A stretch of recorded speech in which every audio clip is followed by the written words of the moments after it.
나를 돈 조금 주고 그럼 연봉을 올려주든지 조금 주고서 뭐 일 부려먹으려는 거 아니냐 뭐 이렇게 얘기하시는 분들이 있는데요. 맞아요. 자, 반갑습니다. 오늘도 여러분의 고민을 제가 읽어보고 거기에 대한 좀 인사팀장으로서의 저의 조언을 여러분께 해드리려고 영상을 준비했어요. 오늘 우리 형편분의 사연은요, 열심히 일을 하고 최선을 다하고 있는데 뭐 몇 가지 문제로 인해서 인정도 못 받고 그것 때문에 본인의 능률도 떨어지고 회사 생활을 이렇게 하는 게 맞나? 이런 고민들을 갖고 계시는 사례인 것 같아요. 자, 그럼 사연을 먼저 한번 읽어보도록 하겠습니다. 저는 대기업 연구원입니다. 현재 물품 관리하는 일을 맡고 있는데 불합리할 정도로 일이 많고 인력적 구조 문제도 겪고 있습니다. 타 품목은 보통 4명에서 5명, 가짓수가 많은 품목은 20명에서 담당하지만 그 일을 저는 혼자서 담당하고 있습니다. 제 바로 윗상사가 6년 정도 혼자서 담당했으나 그만두게 되어서 제가 혼자 담당하게 되었습니다. 담당한 지 한 달 만에 다른 막내까지 모두 저에게 주어졌습니다. 처음에 받았을 때는 그래도 이슈가 많지 않은 품목이었기에 그럭저럭 할 수 있었습니다. 그런데 글로벌 이슈로 인해 제가 담당하는 품목의 수급이 부족해졌고 사장 보고, 팀 보고 등 보고 업무 및 실무의 업무량이 폭발했습니다. 바로 윗사수가 없으니 상사에게 직접 보고할 일이 많아졌습니다. 그런데 상사가 저의 업무 스타일을 마음에 안 들어하여 잦은 짜증으로 주눅이 든 상태입니다. 이런 경우에 그러거나 말거나 다른 사람들이랑 잘 지내면서 업무적으로 불합리한 거 티내고 당당하게 내가 한 일을 어필해도 될까요? 아니면 내가 하는 일을 마음에 안 들어하니 그냥 어필도 못하고 있어야 할까요?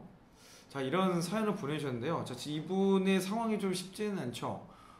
솔직히 일도 많고 또 다른 사람들이랑 비교했을 때 책임이 너무 막중한 것 같잖아요.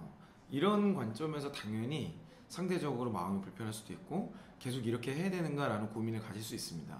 제가 인사팀 입장이라고 하긴 좀 그렇고 회사의 입장을 한번 여러분에게 설명드려 볼게요. 여러분들이 왜 이런 일이 일어났음에도 불구하고 회사는 나에게 별다른 조치를 하고 있지 않은가, 그리고 왜 나는 밀고 살아야 되는가, 이거를 이해하는 데 좀 단초가 될 수 있지 않을까 생각이 들어서 설명을 드리려고 해요. 회사의 인사팀이 존재하는 이유 중에 하나는요, 뭐 여러 가지가 이유가 있지만 사실 가장 근본적인 이유는 회사의 생산성을 끌어올리는 겁니다. 생산성을 끌어올린다 라는 말을 여러분들이 뭐 되게 기분 나쁘게 느끼거나 나를 생산성의 수단으로 보다니 뭐 이런 생각할 수 있는데요. 사실 그거 뭐 꼭 나쁘다고만은 볼 수가 없어요. 제가 왜 그런지 좀 설명을 드려볼게요. 생산성이 높아진다는 의미는 뭐냐면 동일한 일을 더 적은 인원을 투입해서 할 수 있게 된다거나 동일한 일을 더 적은 시간, 더 빨리 할 수 있게 된다거나 또는 동일한 사람이나 동일한 시간에 더 많은 일을 효율적으로 처리할 수 있게 해주는 게 생산성을 끌어올린다는 것의 내용의 정의입니다. 자, 이게 해결이 안 되면요, 워라밸은 당연히 꿈도 못 꿔요. 칼퇴 당연히 말도 안 돼요. 자, 그래서 회사에서는요, 어떤 형태로는 생산성을 끌어올리려고 노력을 합니다. 생산성을 끌어올리는 방법에 뭐 여러 가지가 있겠지만 두 가지가 아주 대표적인 방법이 있는데요. 첫 번째는 사람을 빼보는 거야. 그러니까 퇴사를 한번 충원 안 해주고 그냥 내비둬. 그러다 보면 어때요? 더 적은, 당연히 사람이 적어졌잖아요. 적어진 사람이 어떻게 해? 일이 빨리 해결이 돼야 되니까 어떻게든 이 안에서 프로세스를 바꾸고 불필요한 일을 줄이고 그러면서 막 꿈틀꿈틀하면서 어떻게든 가는 거예요. 물론 이제 불만도 폭출할 수 있겠죠. 근데 회사 입장에서 한번 지켜보는 거야. 그래서 뽑아줄게 조금만 기다려 이래놓고 일부러 안 뽑아줘. 그리고 이렇게 막 측정을 해보는 거야. 이 성과 품질이 떨어지나 안 떨어지나, 이렇게 하는 방법이 하나 있고요. 두 번째 방법은 낮은 직급 또는 보통 2년차 이 정도 했던 일인데 그 밑에 사람에 이걸 한번 맡겨보는 거예요. 그래서 이 사람이 맡겼는데 품질에 큰 차이가 없고 이 사람이 더 잘하네? 그러면 어때요? 생산성이 올라간 거죠. 그렇게 해서 점점 조직력을 끌어올리는 게 사실 실력 있는 인사팀이라면 의도를 가지고 합니다. 저는 뭐 의도를 가지고 했었어요. 제가 실력이 있었다는 거는 뭐 그런 말이죠. 이런 관점에서 회사가 이런 거를 의도를 했건 안 했건 지금 우리 형편분의 사례는 의도치 않게 생산성이 막 끌어올라가고 있는 상태예요. 이런 상황은요, 사실은 회사의 수익성이라든지 회사의 성장성이 굉장히 좋아지고 있다는 뜻입니다.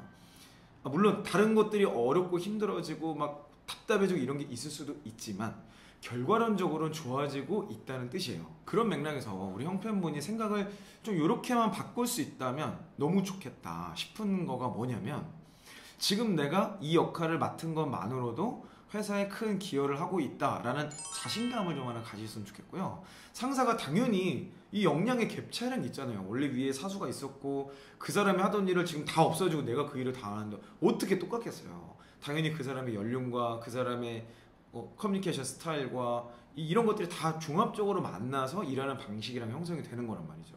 그러니까 이미 생산성은 올라갔고 그 생산성을 이제 안착화시키기 위한 단계로 들어갔다 라고 우리 형편분 머릿속에 레벨을 나눠서 아 내가 이제 새롭게 도전해야 될 영역으로 올라왔구나 라고 이해하시면 좀 더 마음이 편하지 않을까 생각이 들어요. 근데 그 전에 있었던 분이 가지고 있었던 경험이나 시간과 상관없이 내가 이거를 단축해서 성장할 수 있는 어찌 보면 기회라고도 해석할 수 있는 거죠.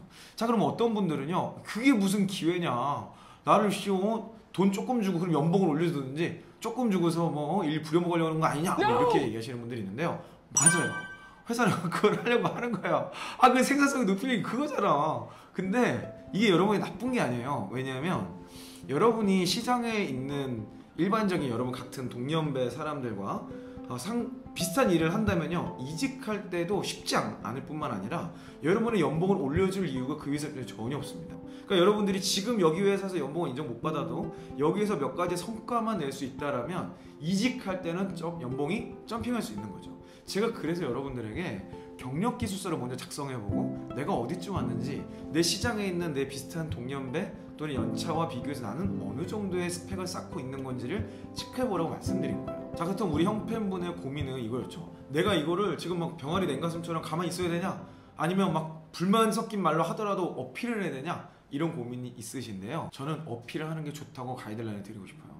다만 어필의 포인트가 내가 이렇게 일을 많이 하고 있어요 보다는, 그것도 물론 어필할 수 있어요. 근데 많이보다는 내가 이런 기여를 하고 있어요를 어필하는 게 좋을 것 같아요. 그래야 회사 입장에서도 고마움이 생겨요. 그러니까 일을 많이 하니까 나 짜증나고 나 하기 싫고 막 이렇게밖에 안 들릴 수도 있거든요. 근데 그런 불만을 표출한다고 해서 바뀌는 게 제가 보기에는 별로 없을 것 같아요. 자, 인사팀이나 회사가 정말 똑똑하게 생산성을 측정하고 있다면 아마 좀 더 지켜볼 겁니다. 불만이 있더라도 좀 더 지켜봐서 이 사람이 자리를 잡을 수 있는지 없는지 테스트하겠죠. 아니면 아무 생각이 없는 실력 없는 인사팀이라면 불평불만 하면 이 형편님이 열심히 일하는 건 온데간데 없고 그냥 불평불만 하는 사람으로 낙인 찍을 확률이 매우 높아요.